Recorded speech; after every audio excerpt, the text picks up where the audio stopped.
আসসালামু আলাইকুম ভিউয়ার্স, কেমন আছেন? আশা করি আল্লাহ পাকের রহমতে অনেক ভালো আছেন। আলহামদুলিল্লাহ আমরাও ভালো আছি। তো ঈদের দিনের আরেকটা ডেলি ব্লগ নিয়ে আপনাদের মাঝে চলে আসলাম। আমি আজকে ঈদের দিনের কিছু রান্নাবান্না শেয়ার করব আপনাদের সাথে। তো প্রথমেই আমি গরুর মাংসটা রান্না করে নিব। তো গরুর মাংসের জন্য এখানে যা যা মশলা লাগে সব মশলা আমি একে একে দিয়ে দিচ্ছি। এখানে হচ্ছে আদা বাটা, রসুন বাটা, তারপরে হচ্ছে মরিচ গুঁড়া, হলুদ গুঁড়া, ধনিয়া গুঁড়া, জিরা গুঁড়া, গরম মশলা গুঁড়া, পরিমাণ মতো লবণ, তেল, পেঁয়াজ কুচি সব কিছু নিয়ে এখন আমি গরম মশলা গুঁড়া, তো সব মশলা এখানে আমি হাতে ভালো করে মেখে নিচ্ছি। তো আমি 6 কেজি মাংস রান্না করব, তার জন্য ওই অনুযায়ী যে মশলাটুকু লাগে আমি সেই মশলাটুকু নিয়েছি। তো পিয়ারি সুন্দর করে মশলাটা মেখে মাংসগুলো মেখে আমাকে সুন্দর করে দিয়েছে। এখানে 6 কেজি মাংস, তো আমি ঢেকে রেখেছিলাম মাংসগুলো মাখিয়ে।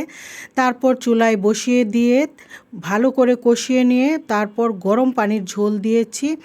তারপর ঢেকে রান্না করে নিয়েছি। অলরেডি মাংস রান্না আমার হয়ে গেছে। এখন আমি মাংস নামিয়ে নেব। আর আমি এখানে সেমাই রান্না করব।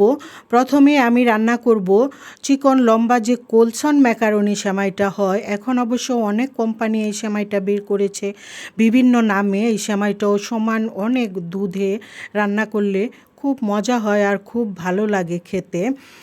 এটা হচ্ছে সেমাইটা আমি ছোট ছোট করে ভেঙে নিয়েছি। আর 1 কাপ সেমাই নিয়েছি। ছোট ছোট করে ভেঙে নিয়ে 1 কাপ সেমাইয়ের মধ্যে আমি দুধ ঘন করে জাল দিয়ে, গাভীর দুধ, তারপর গুঁড়া দুধ সব কিছু দিয়ে দুধটা ঘন হয়ে যাওয়ার পর দুধ থাকতে হবে 2 লিটার। 2 লিটার দুধের মধ্যে এই তো সেমাইটা 1 কাপ সেমাই সুন্দর করে ঘিয়ে ভেজে দিয়ে দিব, তাহলে একদম পারফেক্ট ঘনত্বের একটা সেমাই হবে। এই সেমাইটা একদম কাট হয়ে গেলে ভালো লাগে না, একটু পাতলা টাইপের থাকলে সেমাইটা খেতে ভালো লাগে, দেখতেও ভালো লাগে।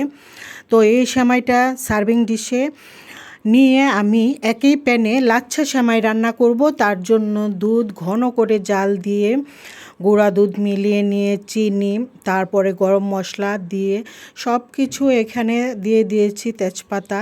এটা ভালো করে বলক চলে আসলে ভালো করে জাল হওয়ার পর চুলাটা বন্ধ করে দিয়ে উপরে আমি লাচ্ছা সেমাইগুলো ছড়িয়ে দিলাম। এই তো আমার সেমাই রান্নাগুলো হয়ে গেল। এখন এই যে দেখেন 2 লিটার দুধ ঘন করে যে নিয়েছিলাম আমি, এটার মধ্যে 1 কাপ সেমাই, একদম পারফেক্ট ঘনত্ব। তো এই ছিল আমার সেমাই রান্না। এখন আমি সেমাইগুলোকে, লাচ্ছা সেমাইটাও আমার এরকম পাতলা হয়েছে, পাতলা পাতলাটাই ভালো লাগে, বা কাট ভারী ভারী হয়ে গেলে ভালো লাগে না। তো এই তো সেমাইগুলোকে এখন একটু সাজিয়ে নিলাম। তো এই ছিল ভিডিও। সবাই ভালো থাকবেন। আল্লাহ হাফেজ।